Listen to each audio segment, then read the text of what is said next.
A Seattle police officer was seen on video walking his bicycle over a protester's head while they laid in the street with a helmet on. KOMO's Jonathan Cho joins us live with the latest in this investigation. Jonathan?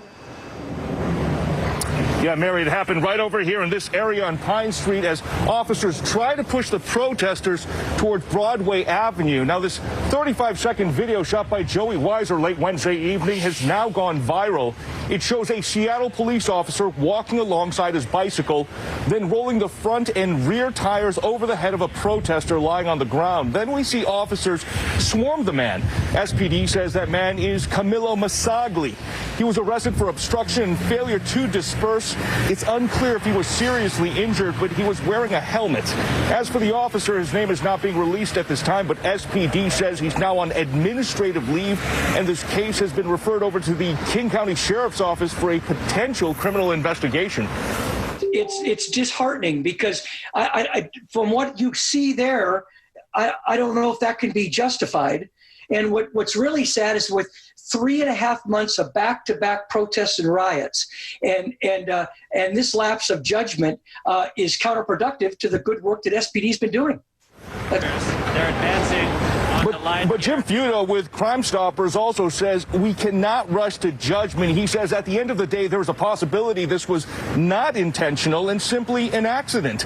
This is also being investigated by the Office of Police Accountability, the agency that looks into allegations of police misconduct. Mary? All right, well, Jonathan, SPD has a new police chief now, Chief Adrian Diaz. What is he saying about all this?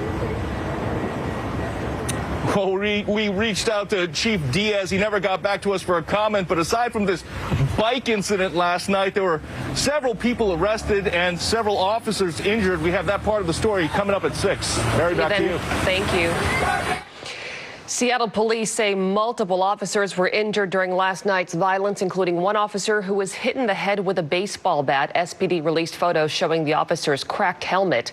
Police are now trying to find the person who attacked the officer. Last night's protest in Seattle was in response to a grand jury's decision not to charge officers involved in the killing of Breonna Taylor. In just a few hours, a curfew will once again take effect in Louisville in preparation for more protests. Last night, 2 Louisville officers were shot during demonstrations. Tonight, Taylor's family is demanding transparency after the Kentucky Attorney General declined to release the grand jury report or reveal any details about the grand jury itself. Did he present any evidence on behalf of Breonna Taylor? Because if he didn't, then he unilaterally put his finger on the scale of justice and made sure that these police officers were exonerated. Both officers shot last night are recovering. So if you're just now joining us, we've been... Seattle has made national headlines a lot over the past 7 months, from COVID-19 to smoky skies to protests and riots. Some people argue that Seattle's reputation is now tainted. KOMO's Suzanne Fawn joins us live with a closer look tonight. Suzanne? Well, critics say that fewer people may want to visit Seattle just because so many businesses in downtown are closed or because protests are scaring tourists away. But others say that the Emerald City continues to be the jewel of the Northwest. Seattle is known for a lot of things. The rain, its coffee, the Space Needle. It's a bucket list city for a lot of visitors around the world. But Seattle has been in the news a lot lately. COVID-19 and business closures, wildfire smoke, and endless protests. We're obviously experiencing so much right now, all converging at the same time, and none of us could have predicted what we'd be dealing with here in 2020. This week, this popped up on social media, a postcard of Seattle that says greetings from anarchist jurisdiction because of a statement by President Trump. Some say recent protests and riots in Seattle are hurting its image. Seattle's reputation is suffering. I mean, there's no doubt about it. KOMO travel expert Steve Danishuk explains. Nationwide, we're getting a bad reputation. We get tainted every time they talk about, New York, Portland, and then they throw in Seattle, and it's just not helpful. Groups like Visit Seattle say they plan on launching an $8 million campaign next month to draw local and regional visitors. We need to get people back into the city, helping those businesses, keeping those restaurants open that we all love. We all play a role in rebuilding Seattle. Visit Seattle says, like other cities, Seattle has had its share of hurdles and setbacks as a destination, but people can do their part to support the Emerald City. And in some ways, locals are going to be our visitors for a while, and that's a reality that we need to experience, accept here in Q4 of 2020, and it's going to be a big part about rebuilding our economy so that in 2021 we can go back out and invite the world to come back to Seattle.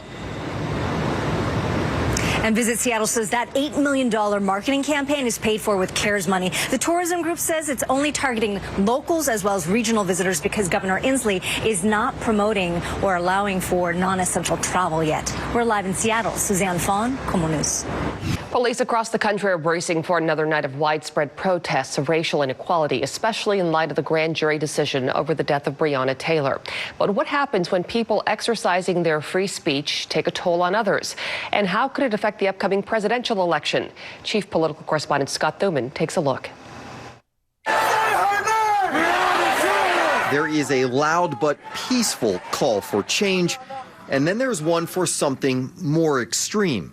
The balance between protecting First Amendment freedom of speech and preventing violence has at times been elusive, ending on occasion in violent clashes, not always just with police, and business owners often on the losing end. It's one thing you want to protest, it's another thing you want to destroy people's business. So how could these scenes influence voters? There's going to be a flashpoint for the election. And this is going to be a referendum on police brutality in America. I think the impact is going to be to remind everybody why their side is right and why it's so important they get out and vote. Law and order Republicans who think the solution is strong police response will say, see, I told you we need strong police response. Liberals who are going to say, see, we need to raise our voices and get the right people empowered. There are very few undecided voters at this point in this campaign. Democrats see it as another reason, like the handling of COVID or the fight over the next Supreme Court justice, to further energize voters, practically guaranteeing more support. Predictably, Republicans see it otherwise. How this translates to votes is really irrelevant to the president. He understands that at our core, this country, our government, is supposed to protect those who can't protect themselves. With Breonna Taylor, your heart goes out to the family, your heart goes out to the community, but that tragedy now has turned into shooting 2 police officers, destroying property across this country. That simply can't happen.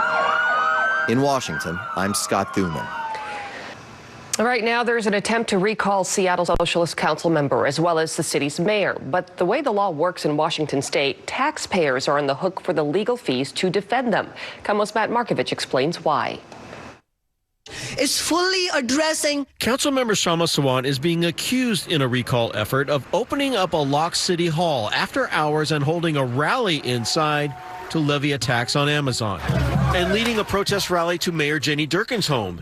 And because the mayor is a former U.S. attorney, state confidentiality laws protect public disclosure of her address. And because Sawant is a sitting council member, the city council agreed to pay her legal bills to fight the recall. And the threshold for granting the request is extremely low under state law. Sawant had to ask permission from City Attorney Pete Holmes. He said okay. Then she asked the city council. I passionately disagree with many actions and positions of Councilmember Sawant, and she certainly disagrees with me too. Despite differences, council said okay as well, and will pay for her outside counsel she's hired by a $28 million legal judgment fund the city uses to defend itself. We have a process for picking our elected representatives. It's not recalls, it's through elections. The state provision is specific to recall elections. An elected official can take advantage of this statute to defray the costs of their legal defense. Meanwhile, there's an effort to recall Mayor Jenny Durkan. Her legal fight against it is now at the state Supreme Court. And the law is clear that you cannot recall someone for making a decision that you just politically disagree with, which is what I believe this recall did. But she's chosen to hire her own attorneys and pay for them out of her own pocket instead of going to the council, which she's at odds with, to pay her legal bills. The only other time a Seattle elected official mounted a legal fight against a recall effort using city funds was Councilmember Richard Conlin. The recall never happened, but he was replaced by none other than... Looks like our movement has won. Shama Sawant. In Seattle, Matt Markovich, Como News. A judge ruled the effort to recall Councilmember Sawant can go forward. Mayor Durkin has appealed a similar ruling to the state Supreme Court. And that brings us now to our poll question today. Should the city have to pay legal fees for Shama Sawant's recall effort? So far, 7% say yes, 93% say no. You can vote right now, too. Just go to Como News Twitter page. Happening now, Seattle police are gearing up for the possibility of another night like this one. Violence broke out in the Capitol Hill neighborhood overnight in the former CHOP zone. What started as peaceful demonstrations over the Breonna Taylor grand jury announcement devolved into destruction. More than a dozen protesters were arrested overnight. SPD says multiple officers were injured, including one who was hit in the head with a baseball bat, cracking his helmet. Right now, the Office of Police Accountability is investigating after video appears to show an SPD officer walking his bicycle over the head of a protester who was lying on the ground during demonstrations in Capitol Hill last night. That protester was wearing a helmet. It's unclear if he was injured or not. The police department says he was arrested for obstruction and failure to disperse. The name of the officer involved hasn't been released, but he is on administrative leave. That case has been referred to the King County Sheriff's Office for potential criminal charges. Protesters and their attorneys are claiming that Seattle police are inhibiting their First Amendment rights. They're calling it a pattern, with police making arrests but no charges being filed, only to have the threat of later charges still hanging over them. Como's Matt Markovich joins us live with more on this. Matt. Molly, protesters say last night is an example of police using unnecessary aggressive tactics against people who are just exercising their First Amendment right. Now, that's a claim we've heard before, but this time protesters are saying police are singling out people that had nothing to do with agitating police and arresting them. An attorney for a law firm that protesters are using for legal help say none of the protesters they've dealt with in past protests have been charged because there's never enough evidence to charge them. But there's a chilling effect on protesting because charges could be brought up 2 years later. The attorney says it's become a routine to arrest and release over and over again with only the threat to be charged later. I think it's really, really unfortunate and wrong, legally and morally, for the police to be using their authority to try to repress protests against their misuse of authority. Why do they keep on marching, keep on marching, keep on marching? Because we love you. Because we're a community and we actually love you. And we actually care if you have rights. Whether you care if you have them or not, we care. Last night's demonstration started as a peaceful one at Westlake Center and moved to the courthouse, and then later joined another demonstration at Cal Anderson Park. Thereafter, it went into a routine we've seen played out before. There was an alleged attack on the East Precinct that led to confrontations with police and arrests. Now, tomorrow, attorneys representing protesters will be filing a wrongful death, personal injury, and civil rights lawsuit against the city of Seattle and the state of Washington. The case is being brought by 10 protesters plus the family of Summer Taylor, who was killed during a protest on I-5 when they were hit by a wrong-way driver. Reporting live in Seattle, Matt Markovich, Como News. Matt, thank you very much. Today, there are growing calls to release evidence in the case of Breonna Taylor. Kentucky's governor says the people should be able to see the facts that led to the conclusion that no officers were charged in her death. But the attorney general there is declining to release the grand jury report or any other details about the grand jury. Taylor's family is pushing for transparency. We stand here today to say that there is no justification for the murder of Breonna Taylor. And we will go to our graves proclaiming that Breonna Taylor did not get justice from the Kentucky Attorney General's office. We're just hours away now from the start of a 9 p.m. curfew in Louisville.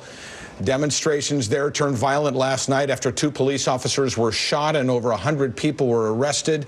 Those officers are recovering tonight. And Eric, one of those Louisville officers shot has been released from the hospital. This is him here. The second is out of surgery, expected to recover. Louisville Metro Police Major Aubrey Gregory here, who is white, was treated and released from University Hospital with a leg wound after being shot beneath his hip. Officer Robinson DeShrose, who is black, struck in the abdomen in stable condition after undergoing significant surgery. He's expected to recover. Louisville Metro Interim Police Chief Robert Schroeder said today that the 26-year-old arrested, pictured here for the shooting, will be arraigned tomorrow.